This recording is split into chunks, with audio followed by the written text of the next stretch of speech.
Y continuamos, amigos televidentes, y nos complace conversar con el compañero Abel Prieto.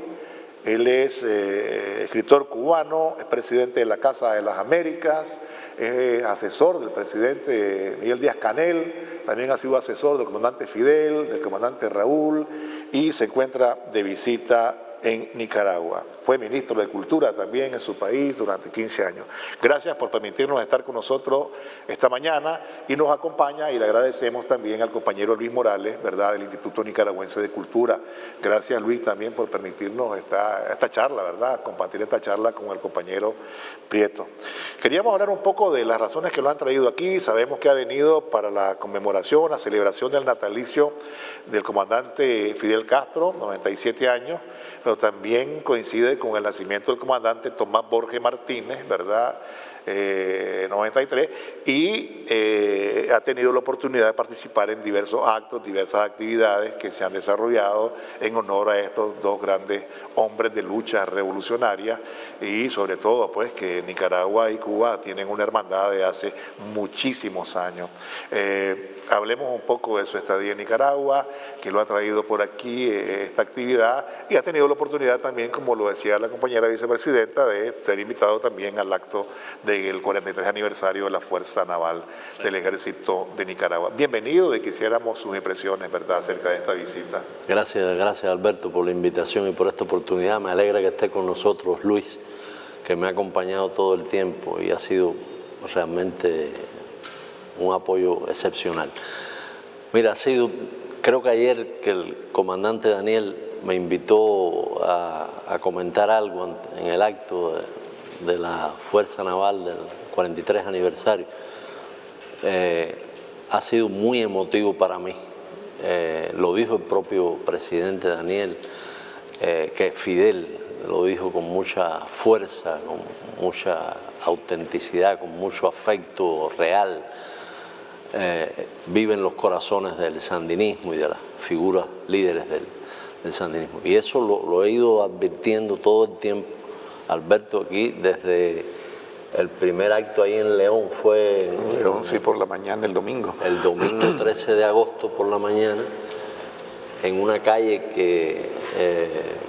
de Los Héroes, de los Héroes y la Heroína, sí, y Heroína, con mucha gente joven, Alberto, que fue algo que yo traté de explicar un poquito. Hoy voy a hablar en la universidad de estos temas, es decir, la idea de cómo esa gente de la juventud sandinista, esos estudiantes de la universidad, tienen una relación con su historia patria, con la historia de este país, con la historia del sandinismo tan profunda, tan emocional, emotiva,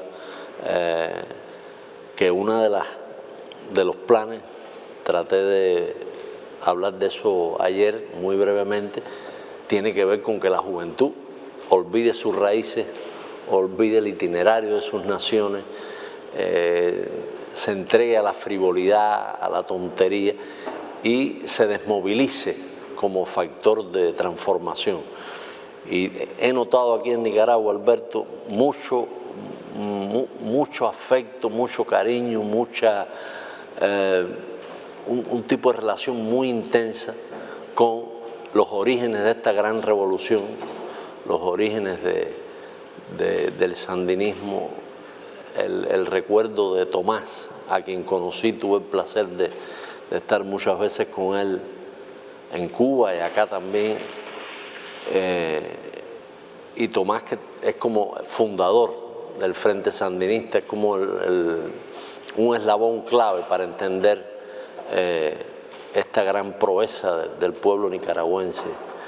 Y la gente con las que hablé, los jóvenes con los que hablé, tienen un enorme interés por saber todos los detalles posibles. Yo les recomendé, Alberto, y aprovecho esta oportunidad que me estás dando para hablar de ese libro. Hay una entrevista, larga entrevista de Tomás a Fidel de 1992, que se publicó con el título Un grano de maíz, que es una entrevista que se produce en un momento muy particular. Se ha derrumbado el socialismo en Europa, se ha desintegrado la Unión Soviética, de pronto el dogma neoliberal parece que ha triunfado. ¿Te acuerdas Fukuyama hablando del fin de la historia? La izquierda se desmoraliza, es un momento muy difícil. Y Tomás todo el tiempo en su diálogo con Fidel le insiste a Fidel en lo que significa mantener los ideales del socialismo, mantener los ideales de soberanía, mantener el rechazo al modelo neoliberal, al dogma neoliberal.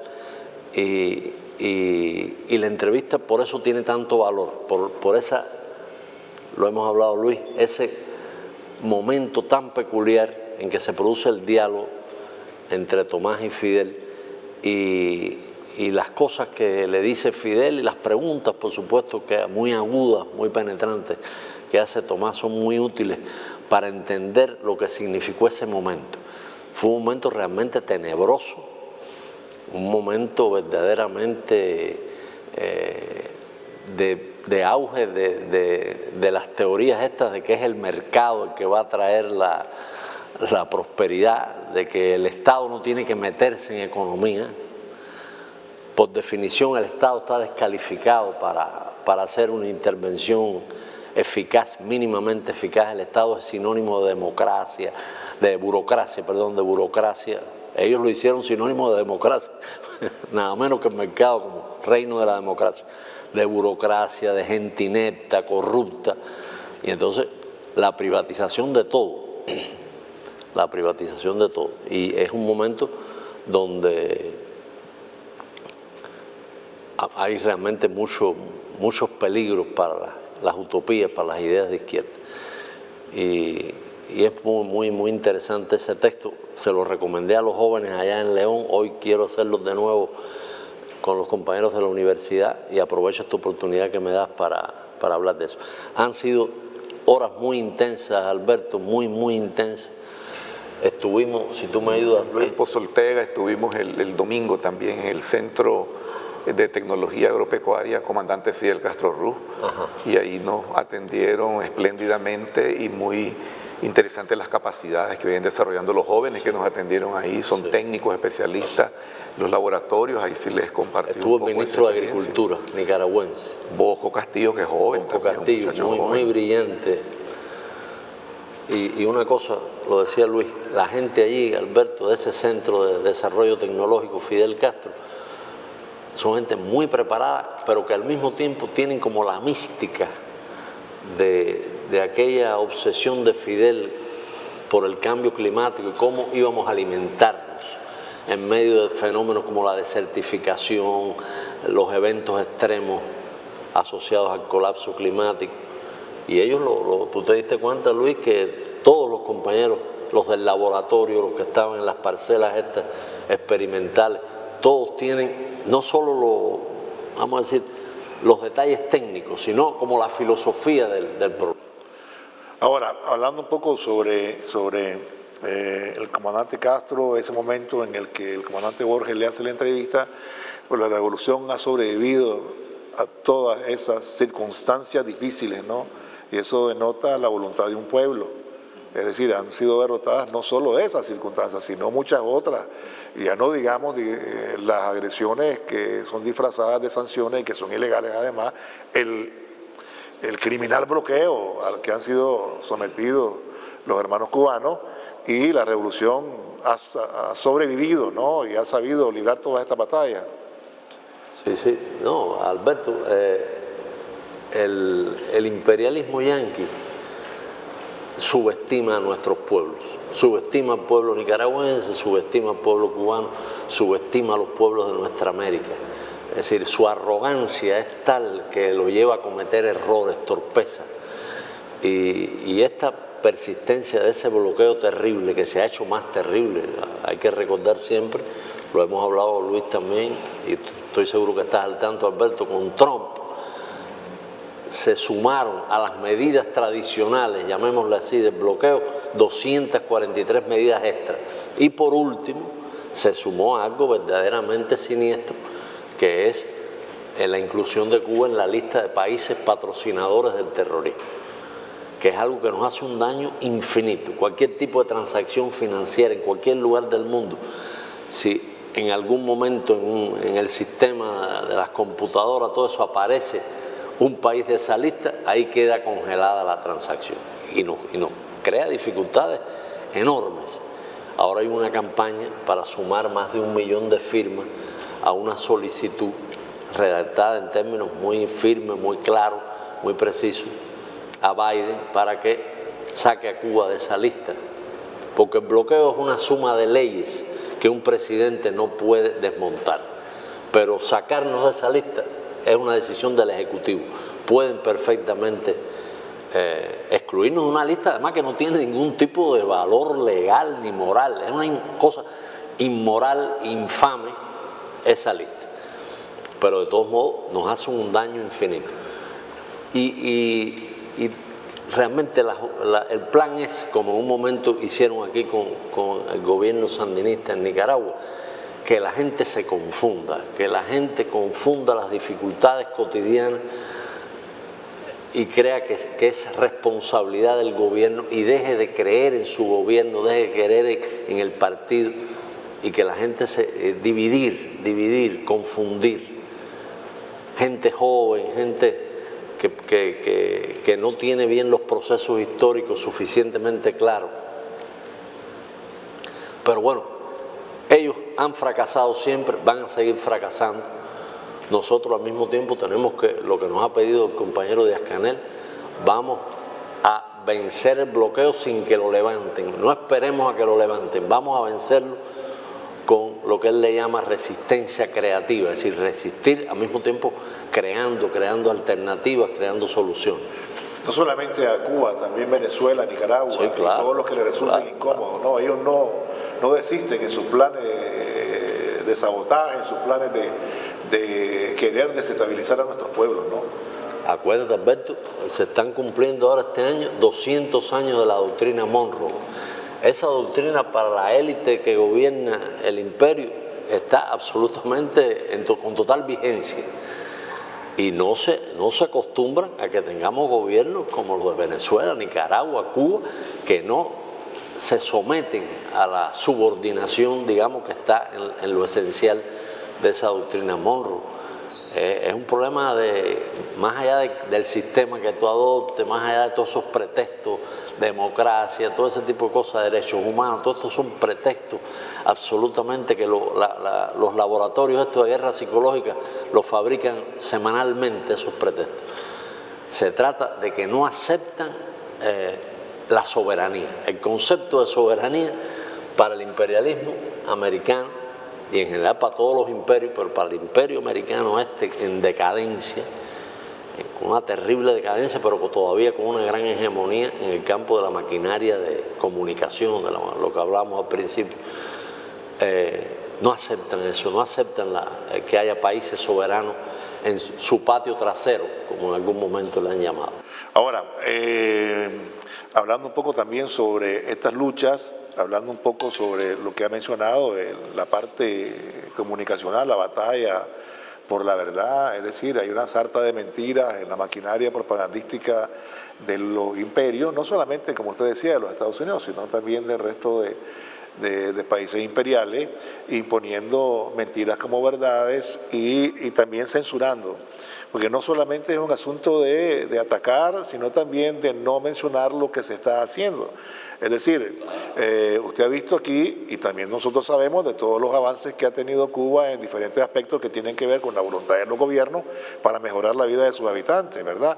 Ya tanto en salud, en educación, pero todas esas son situaciones o avances que tratan de ser disminuidos, no visibilizados, de tal manera que también ejercen ahí una suerte de censura, ¿no? A lo exitoso que puede ser, digamos, procesos auténticamente populares, ¿no? Es así. Y ahí hay una lucha que librar y que se viene librando, ¿no?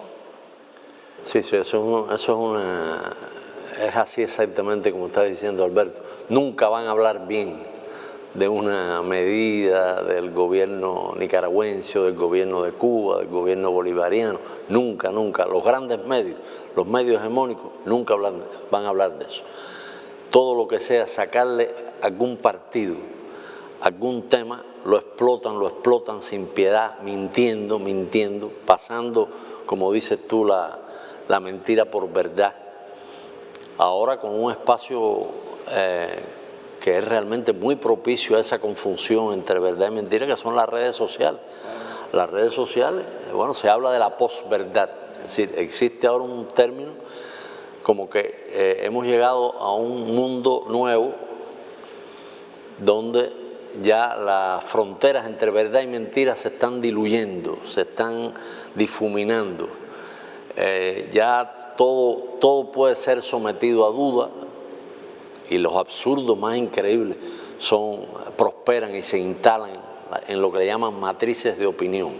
Ellos instalan una matriz de opinión, qué sé yo, tal gobierno que no se me subordine es una dictadura, y empiezan a trabajar para nutrir esa matriz de opinión, para nutrirla, para buscar ejemplos, buscar algún tipo mercenario que diga una opinión y utilizarla. Es muy perverso, es muy perverso. Ustedes los comunicadores, Alberto, tienen un papel importantísimo en esa defensa de la verdad y en invitar a la gente al análisis, a que no se dejen manipular, a que no entren en la jungla esta de las redes sociales de manera ingenua y que vean efectivamente las consecuencias de replicar una fake news, de unirte a una campaña, cómo nos convierten en colaboradores a los que estamos en las redes. Te pueden convertir de manera inconsciente en un colaborador de un plan gestado por la Agencia Central de Inteligencia, por esos laboratorios que decíamos ahorita. Ahora, en el plano cultural y considerando esta estrecha relación que se ha cultivado también en esa área entre Cuba y Nicaragua, también ahí hay, digamos, aspectos que nos unen, esfuerzos que también nos son comunes, es decir, educación para nuestro pueblo, casas de cultura, acceso a literatura, acceso también a todas las artes, escuelas para enseñar a los chicos las artes plásticas, la danza, es decir, también eso lo vemos en Cuba, ¿no? Lo hemos visto en esa revolución, que en esta revolución y ahora retomando todas esas iniciativas que fueron perdidas en el neoliberalismo, porque habría que preguntarse qué fue lo que no se perdió todo, ¿no? Y ahora se ha venido reivindicando. A mí me gustaría también que participara el compañero Luis Morales, pero ahí también tenemos, digamos, ese aspecto cultural para no perder lo autóctono también, para no perder lo nuestro. Usted lo decía, de repente nos pueden sorprender y tratar de desviar la atención a paradigmas o a comportamientos que no son nuestros, ¿no? Claro. No, porque está la idea, uno de los, vamos a decir, de las cápsulas, de los mensajes repetidos en los medios hegemónicos, en las redes, es que lo moderno, lo que tiene encanto, lo que tiene que ver con las cosas de signo yanqui, con la cultura chatarra, con lo famoso, la celebrity. Eso es lo moderno. Hay que seguir parecerse a ellos, a esos famosos del norte. Que la gente joven sueñe con parecerse todo el tiempo con los héroes de Hollywood, de las series, y lo sigan en las modas, lo sigan en las redes, sigan sus chismes, todos esos chismes de famosos. Todo esto que se armó con Shakira y Piqué, la gente comentando la guerra de Ucrania, estábamos a borde de una guerra nuclear, pero todo eso es intrascendente, una guerra nuclear, todo. Lo importante es cómo se van a arreglar Shakira y Piqué. Vale, son cosas, ¿verdad?, de mucho peso, a los que debemos dedicarle tiempo, opinar, nutrir eso. Ese es el juego permanente, Alberto. Y una cosa que hemos estado hablando con Luis, tú hablabas del modelo de política cultural que defendemos Cuba y Nicaragua.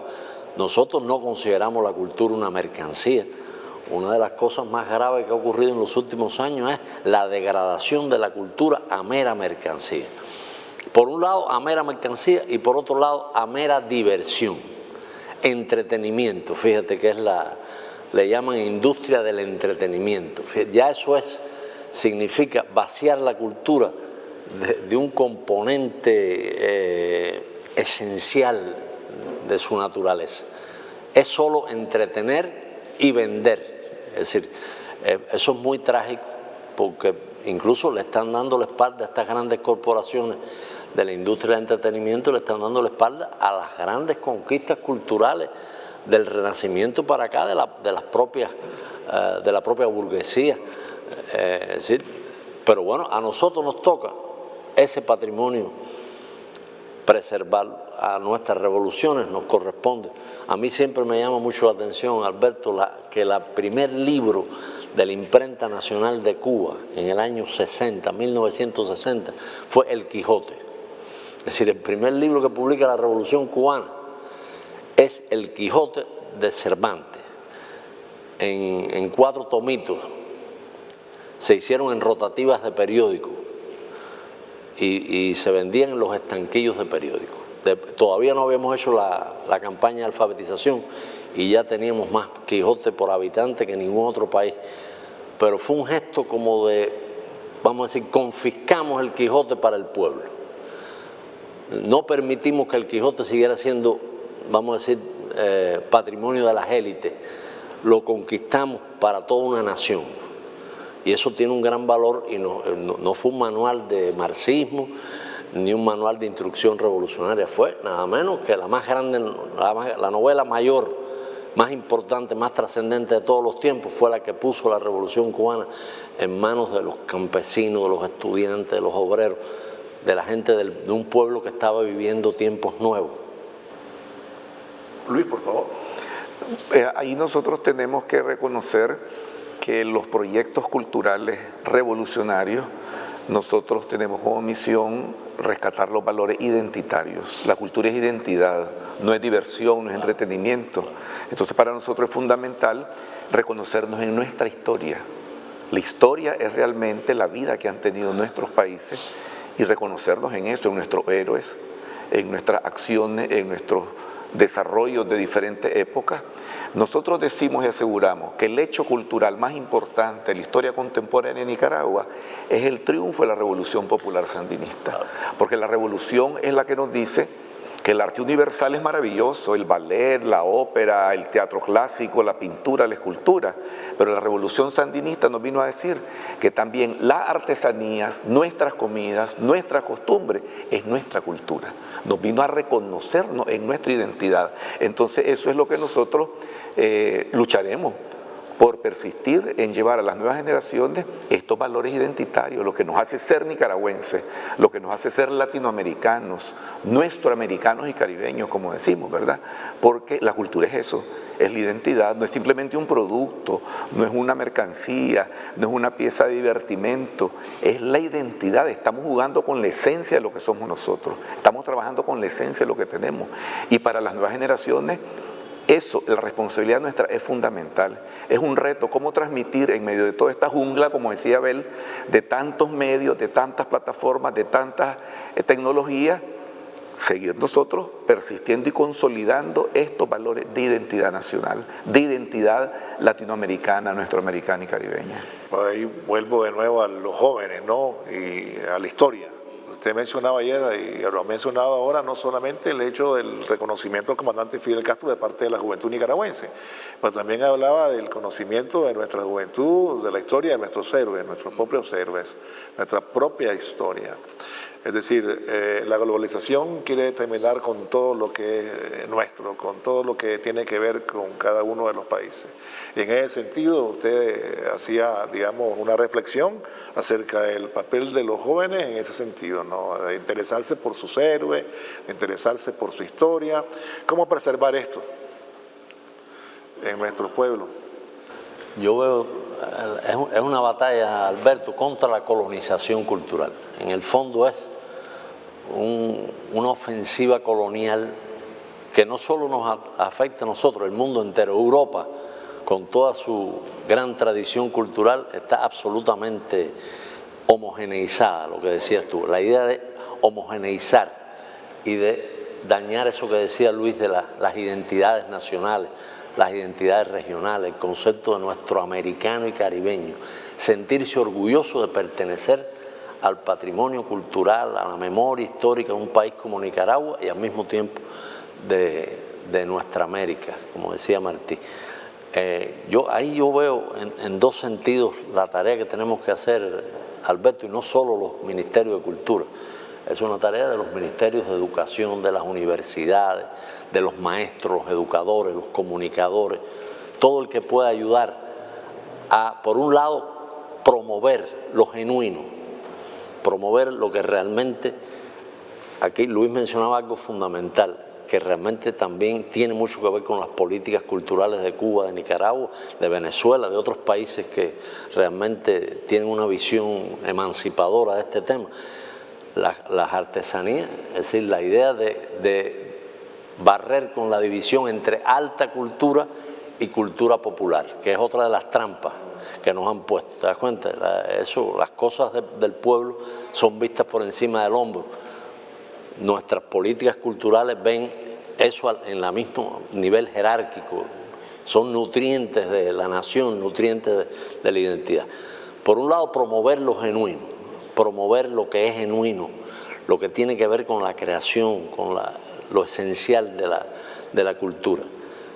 Por otro, crear una mirada crítica sobre lo comercial, porque fíjate, a un joven, un adolescente de nuestros tiempos, le está viviendo bajo un diluvio de mensajes confusos, enorme confusión, la información múltiple desjerarquizada, cosas importantes mezcladas con cosas absolutamente intrascendentes. Ahora, ¿cómo nosotros formamos en ese joven, en ese adolescente, una mirada de evaluación, una mirada crítica, de análisis, como decía hace un momento, ¿no? ¿Cómo lograr que se plante ante todas estas fuegos de artificio y busque lo que realmente tiene valor y lo preserve y lo acerque a lo esencial de su vida? ¿Cómo lograr eso? Bueno, tú hablabas de las academias. Visitamos una academia. ¿En dónde fue? La Academia de Arte. La Escuela de Bellas Artes Mariana Sansón Argüello en León. En León. En León. Que es una casa de cultura con otras condiciones importantes para el desarrollo. Sí, hermosísima casa, una casa artística, colonial, bellísima, con todas las condiciones, y la directora, una muchacha enamorada de su trabajo, totalmente ganada para la mística de la cultura como redención humana. Esa es la cultura, la emancipación. Fidel decía, sin cultura no hay libertad posible. Fíjate, la idea de que solo siendo culto tú podías no ser manipulado, que eso es una idea que viene de Martí. Ser culto es el único modo de ser libre. Sin cultura no hay libertad posible. Entonces, ¿cómo lograr? Por un lado, darle los instrumentos de análisis, los instrumentos críticos básicos a nuestra población para que todo ese diluvio que recibe pueda, vamos a decir, entender dónde lo están estafando, dónde le están ofreciendo algo valioso. Y por otro lado, jerarquizar, vamos a decir, promover de manera intencionada todo lo que realmente tiene valor para entender los procesos culturales, para que la gente se acerque a su identidad sin estereotipos. Los estereotipos nos hacen un daño, Alberto, infinito, y vivimos en el mundo de los estereotipos. Es el mundo del esquema, es decir, la gente digiere esquemas, estereotipos, y no se da cuenta que le están dando caricaturas, le están simplificando la realidad y se la están esquematizando. ¿Qué puede comentarnos acerca de estas relaciones históricas entre Cuba y Nicaragua? Todos estos aspectos que tienen que ver con esta hermandad en las luchas, en las victorias, en los actos de solidaridad mutua, ¿verdad? Porque tenemos una larga historia de relaciones de este tipo y que van, digamos, desde antes. Mencionó a Martí sí, con claro. Darío, claro. Coinciden, ahí hay también una cercanía extraordinaria. ¿Qué puede decirnos a través de todos estos años? La revolución sandinista, 20 años después de la revolución cubana, triunfa, sí. La segunda revolución, luego de la revolución cubana, sí. ¿Y cómo puede valorar usted todo este andar de relaciones, de hermandad entre los pueblos de Nicaragua y Cuba y los gobiernos respectivos, con el comandante Daniel, la compañera sí. Rosario, el gobierno sí, sí. del compañero comandante Raúl, el compañero Díaz Canel? ¿Cómo usted podría, digamos, Ayer el acto al que me invitó Daniel, me invitó Rosario, el acto del 43 aniversario de la Fuerza Naval Sandinista, ¿no? El comandante Daniel dijo cosas extraordinarias. Para mí me conmovieron mucho, me tocaron muy hondo lo que dijo de Fidel, lo que dijo de la Revolución Cubana como fuente de inspiración para la Revolución Sandinista. Y efectivamente han sido dos revoluciones hermanas que han estado muy cerca. Eso ha tenido una expresión en la cultura. Mira, Alberto, fui con Luis a la Casa Museo de Sandino. Fue muy, muy, muy emocionante ese rato que estuvimos ahí. Muy emocionante. Fue muy, muy fuerte, muy fuerte. Es una figura extraordinaria. Hablamos de Gabriela Mistral, las cosas que escribió Gabriela Mistral sobre Sandino. Me decía Luis que Sandino la nombró como embajadora. Benemérita del Ejército, defensor de la soberanía nacional. Benemérita, Gabriela Mistral. Sí. Pero sin embargo, los estereotipos y los esquemas han convertido a Gabriela Mistral en una especie de maestrica de escuela. Dame la mano y danzaremos, es decir, de los matutinos, ¿te das cuenta? Y es una mujer, una antiimperialista extraordinaria. Las cosas que dijo de Martí fueron excepcionales. El hombre más puro de la raza, dijo Gabriela Mistral de José Martí. Y las cosas que dijo de Sandino son increíbles. Pero bueno, te digo, de pronto en Sandino yo reconocí, yo nunca había estado ahí en esa casa museo, y me ayudó mucho Luis todo el tiempo dándome datos. Es una casa donde Sandino estuvo desde los 11 años de edad hasta, creo que vivió 20 años en esa casa. Es parte de nuestra historia, Sandino, absolutamente. Un antiimperialista. El primero que se enfrentó a la doctrina Monroe con las armas. Extraordinaria figura que los inspira a ustedes todos los días. Pero bueno, ahí yo encontré, pero también lo encontré en la casa de Darío. Sí. Y la coincidencia histórica también de que el general Sandino nace en el 95, 18 de mayo, y Martí cae al día siguiente combatiendo por la liberación de Cuba. Eso es tremendo. Yo lo quería poner en la histórica. Sí. Nace el 18 de mayo, al día siguiente cae José Martí en Dos Ríos, algo tremendo, 1895. Pero bueno, en el Museo Rubén Darío también fue muy, que tenía esa relación con Martí que tú recordabas, Alberto. Una cosa que quiero destacar, porque se lo he dicho a Luis, la calidad de las instituciones de la cultura aquí en Nicaragua. Se ve que el gobierno de Daniel, de Rosario, el gobierno del sandinismo ha puesto un énfasis especial en proteger esas instituciones. Y es muy interesante, en Masaya, el mercado de las artesanías. El mercado de las artesanías y el Museo del Folclore, que a mí me apasionó esa visita. Enterarte de que cuando hubo el golpe fascista, atacaron la cultura, incendiaron el Museo del Folclore. Me decía Luis, se perdieron trajes, una colección de trajes extraordinarios de la cultura popular de Masaya y de Nicaragua. Y otros lugares que vimos también que en el 2018, aquellos incidentes organizados de manera perversa desde el norte, atacaban la cultura. Fernando Ortiz decía, un grande de Cuba y del mundo, Fernando Ortiz decía, la cultura es el alma de la nación. ¿Por qué atacan el mercado de artesanía de Masaya? ¿Por qué atacan el Museo del Folclore? Allí donde hicimos el acto en León, donde se hizo el acto, en la calle había unos almacenes allí también asociados a cosas de artesanía. Los incendiaron también, es decir, atacan el alma de la nación.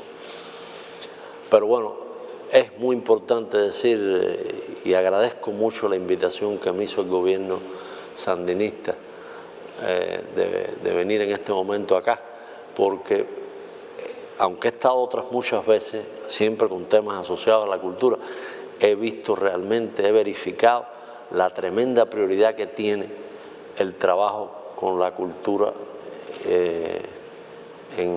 aquí en Nicaragua y vamos a decir, los puntos de contacto que tiene con respecto a lo que estamos defendiendo nosotros, sin duda. ¿Qué ha encontrado de nuevo en esta visita, poeta? Mucha gente extraordinaria, muchas cosas. Bueno, te mencioné los compañeros y compañeras del Centro de Desarrollo Tecnológico Fidel Castro, pero te puedo hablar de toda la gente que fui viendo en los distintos lugares que visité y son gente muy comprometida con el destino de este país. Gente muy joven, gente muy capacitada, gente muy preparada. No solo, te repito ese punto, Alberto, porque es importante, a veces hablamos de gente capacitada solo desde el punto de vista técnico, es decir, solo en términos de que conoce su profesión, su oficio.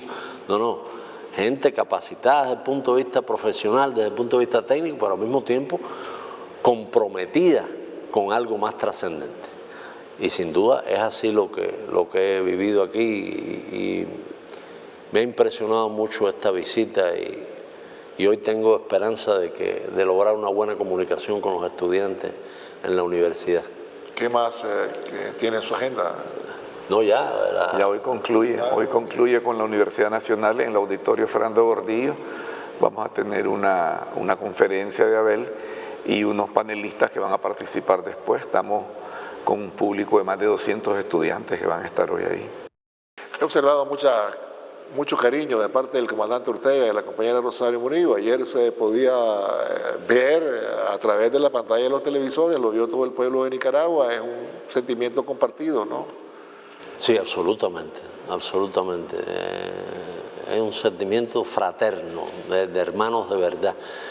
Y ellos insistieron, Rosario y Daniel, que les mandara un fuerte abrazo a Díaz-Canel y a Raúl, y lo voy a hacer sin falta, y realmente ese encuentro me motivó mucho, Alberto. Fue los gestos que tuvo Daniel, que tuvo Rosario conmigo, ponerme ahí en la presidencia, pedirme, Daniel, que yo dijera algo, son cosas que tienen mucho que ver con eso que hemos estado hablando, de esa relación de dos revoluciones hermanas que han crecido juntas y se han defendido del mismo enemigo, de las mismas trampas, juntas.